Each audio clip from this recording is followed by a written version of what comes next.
Welcome to another episode of the Lincoln Commission on Human Rights show, where we all have rights. My name is Francisca, and I'm a community outreach coordinator for the Lincoln Commission on Human Rights. Our office investigates allegations of discrimination for employment, housing, and public accommodations in the city of Lincoln. We also provide training and education about civil rights laws and relevant topics. Currently, we are all facing uncertainty and doing what we can to help flatten that curve with the virus outbreak known as COVID-19. Our office is doing its part by teleworking. As you can see, I'm at home and I'm on Zoom, so we are videotaping this show, so making sure that we do our part. However, we're still open and accessible by telephone, email, uplink, and even text messages. Today, we are addressing employment questions in light of COVID-19, what employers can and cannot do. So to answer these questions, we are joined by our senior civil rights investigator, Margie. And Margie has been an investigator for 12 years and a city employee for 15. Welcome to the show, Margie. Thank you, Francisca, and thank you for having me on the show. Just so everybody, if you can't tell, we are doing this via our teleworking. Yeah, And like Francisca said, I am a civil rights investigator for the Commission on Human Rights. I am a neutral investigator for those living and working in Lincoln who file a complaint in our office because they believe they've been discriminated against or singled out and treated differently based on a protected basis. Those protected classes include race, color, sex, national origin, marital status, religion, disability, age in employment only, familial status in housing only, and retaliation. You can learn more about those protected classes on our website located at humanrights.lincoln.ne.gov. Unfortunately, like Francisca said, many have lost their jobs or been laid off because of COVID-19, and we all hope that this horrible situation resolves itself soon. Thank you, Margie, for being with us. Like, Margie was stating, this is different for us. We are working via Zoom. We are recording this via Zoom. And this is to ensure that our office also does our part, as we stated before, to flatten that curve. So, Margie, have there been a lot of questions regarding COVID-19 as it relates to employment, non-discrimination laws? What laws are we talking about? When it comes to employment at the federal level, those laws include the Americans with Disabilities Act, known as the ADA, the Age Discrimination in Employment Act, or the ADEA, and Title VII of the Civil Rights Act as amended. For the state of Nebraska, the laws include the Nebraska Fair Employment Practices Act, the Nebraska Age Discrimination in Employment Act. And then for in Lincoln, those laws are known as Title XI of the Lincoln Municipal Code. Our first question involves taking employees' temperatures.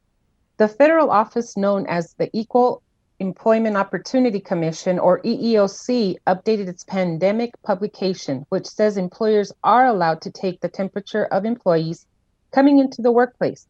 Is there anything else employers can do as it relates to determining if an employee has symptoms related to COVID-19? That's a great question. First, let me highlight what you just said. EEOC, the federal government, has updated its pandemic guidance. If anyone would like a copy of that document, just let us know, or you can find it at eeoc.gov. In addition to taking temperatures employees, employers may also ask if the employee has COVID-19 or symptoms associated with COVID-19, or ask if they have been tested for COVID-19. Employee has those symptoms. Can the employer require them to leave the workplace? Yes, they can, because their presence would pose a direct threat to the health and safety of other employees. Okay, and of course, the safety of employees is the most important thing. So along those same lines, can an employer ask if employees have family members who have COVID-19 or symptoms?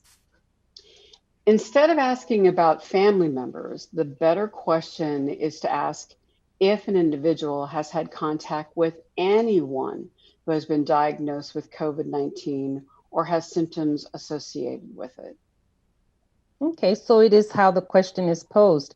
So my next question would be, if an employee refuses to allow the employer to take his or her temperature or refuses to answer any questions related to COVID-19 symptoms, what will Yes, happen if they are not able, if they don't want to, answer their yeah. questions? Yeah, if they refuse because of the current circumstances, as of March 27th, under the Americans with Disabilities Act, the employer can ask why the employee refuses.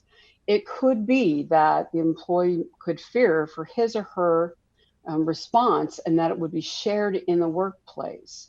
Now, the ADA prohibits those types of disclosures, and the employer should do everything they can to ensure or reassure the employee that their responses will be kept private. However, employers are allowed to bar employees from the workplace if they refuse to have their temperature taken. Oh, I see. Okay. And we a lot of employers want to honor obviously confidentiality, but in this kind of time, being able to take that temperature is important and be able to know what their employees' health is also important. But what if the employee only takes one employee's temperature or only asks the one employee questions about COVID-19 symptoms? Yeah, in that case, the ADA requires that first the employer must have reason to believe, based on objective evidence, that the person might be infected. Objective evidence includes like noticing the employee has a hacking cough or is sweating profusely while other employees are not. The employer can then ask if the employee has seen a doctor or if it's possible they might have COVID-19. On the other hand, if the employee appears, say, distracted, like a Mhm. lot of us have problems with lately, that is Right. not a reason to ask if they have COVID-19. Hmm. Okay. So this is, I mean, the COVID-19 virus is very serious. So, we're all trying to take part in doing what we need to do to ensure not only our safety, but everybody else's safety. But what if a manager or supervisor confirms that an employee has COVID-19 or symptoms associated with it? Would that violate the ADA by reporting it since medical information is to be kept confidential? That's a great question. And that's part of what is so difficult right now because a manager or supervisor must, of course, report it to his or her boss so they can take actions based on CDC guidelines.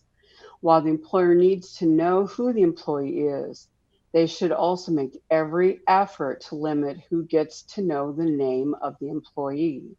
Certainly, they will want a list of who the employee had had contact with at the workplace so they can notify those employees. But that doesn't mean that they named the sick employee when they contact those employees. Of course, employees might be able to figure out, you know, who the employee is, but employers are still prohibited from confirming or revealing the sick employee's identity. Okay. So, it's a fine line we all walk. And so we just have to make sure we know what we're doing appropriately, right? Yeah. Yeah. Okay. Um, but what if an employee within that same group knows that a coworker has symptoms or has tested positive? Does HIPAA confidentiality prevent them from saying anything to their employer? No, employees would not be violating any confidentiality laws by informing his or her supervisor about a coworker's symptoms. And I'm sure that especially right now, I mean, we all are trying to do, the best that we can. And, it kind of lies on an employee to make sure that if they believe someone, is exhibiting those symptoms, that they say something. Right. And so we really want to stress that it's not so much that we want to, as some people would say, tattletale. It's we want to make Right. sure that everyone is safe, Yes. and healthy. Am I correct on that? Yes, and it's Um, because and part of that is because of the fact that they have found, of course, that the virus can live on surfaces. It when it is in the air, it hangs. And so, Hmm. yeah, we want to, protect ourselves and each other. So I have a question, a kind of a follow-up to just what you just finished saying. What if an employee wants to wear like a mask at work to kind of protect themselves? Well, that certainly is an option. That would be, I would hope, part of an employer's best practices that, Hmm. that they allow employees to be able to do that. So, to me, that is something that would make sense. Hmm. Um, yeah. Awesome. Okay, great. Um, okay, so since employees who are 65 and older are more susceptible to COVID-19, can employers require them to stay home if they have no symptoms or of the illness? And no, the Discrimination and Employment Act prohibits discrimination against employees who are 40 or older. This does not allow employers to bar older workers from the workplace or require them to telework or place them on involuntary leave Hmm. just because they might be 65 or older. Okay. Yeah, I mean, I think sometimes people think, oh, you're older, you need to stay home. But that's good to know, that people who are 65 and older does not necessarily mean that they have to stay at home. So that's good to know. But what if an older employee requests to stay at home to telework for the same reason that they are more susceptible because of their age? Yeah, if an older employer requests to telework, the answer is still no. I mean, Right. first, the ADEA does not have an accommodation provision like the Americans with Disabilities Act does. However, if an employer is allowing other workers doing the same type of work to telework, then they need to make sure they're not treating older workers differently. Okay. So being fair and making sure everybody gets the same treatment is Yes. what we're talking about here. Okay. So you mentioned ADA, Americans Disability Act. Is COVID-19 a disability under ADA? That's a really good question. And right now, there's no answer to that. Basically, what the EEOC has said is that, it's a new virus and Right. there's so much about it that we don't know. And so it's really unclear right now if it is or could be a disability under the ADA. Remember, however, employers may bar an employee with COVID-19 from coming into work, and any other employment actions as they relate to COVID-19 should be based on the most current guidance available from the CDC and other public health authorities. And again, employers can find that information at cdc.gov.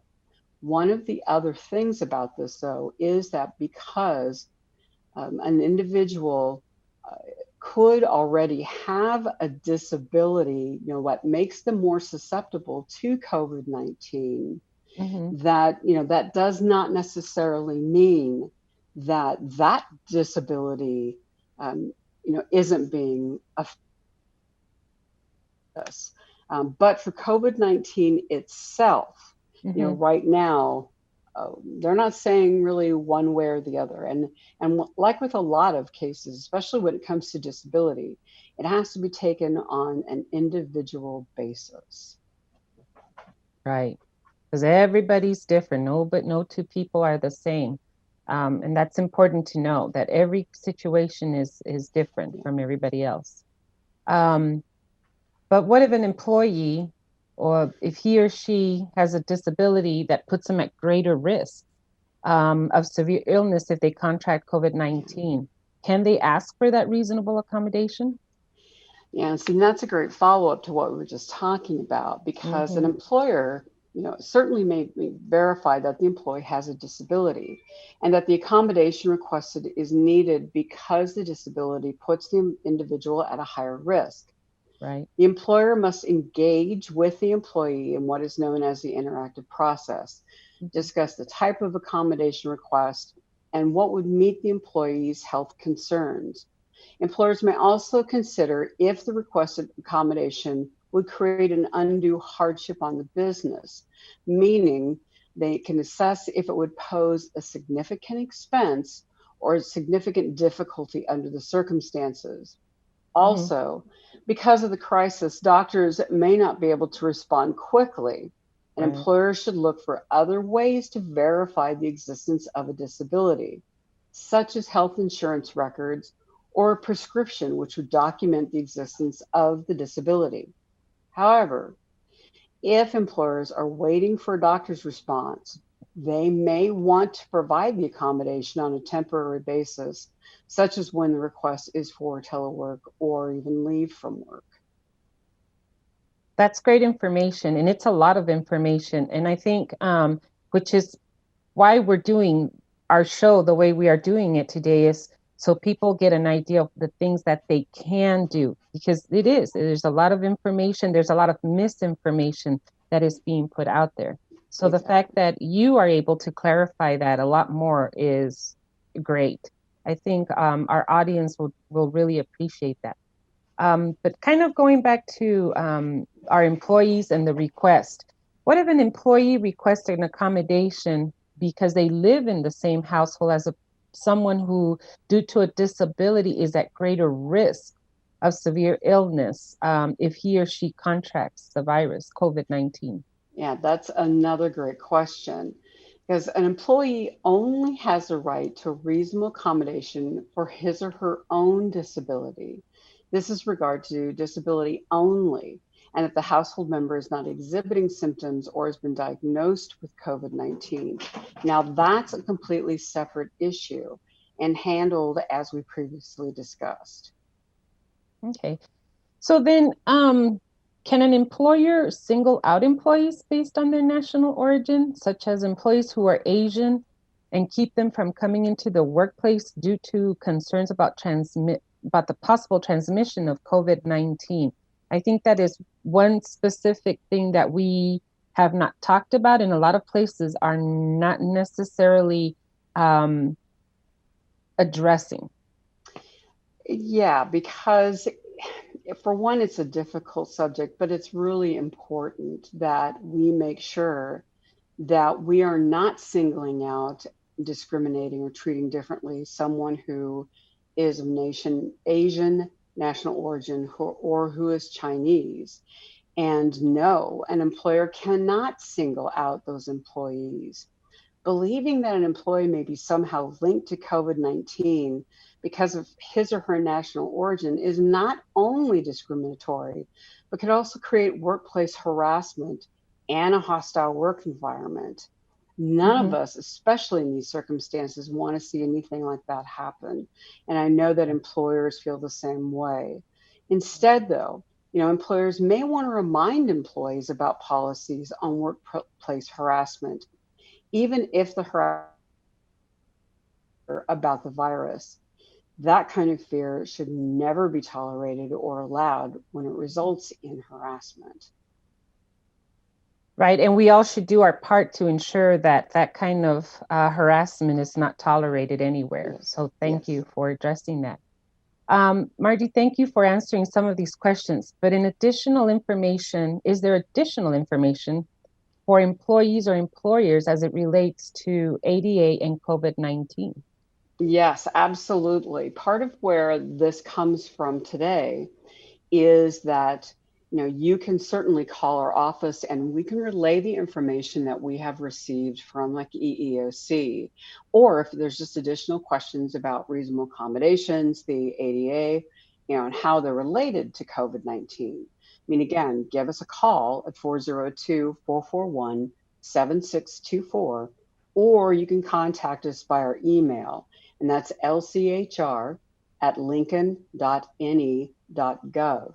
And also, if an employee believes they're being singled out and treated differently based on anything we've discussed today, or for any reason that may be discrimination because of belonging to a protected class, give us a call. Thank you for that information. And you will see the Lincoln Commission on Human Rights contact information at the end of this program.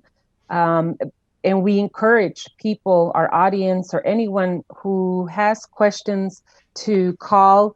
Margie's available. We have another investigator who's available, and we are trying our best to continue to have those lines open for our office, since we're all teleworking from home. But Margie, thank you for joining us today. Appreciate your wisdom.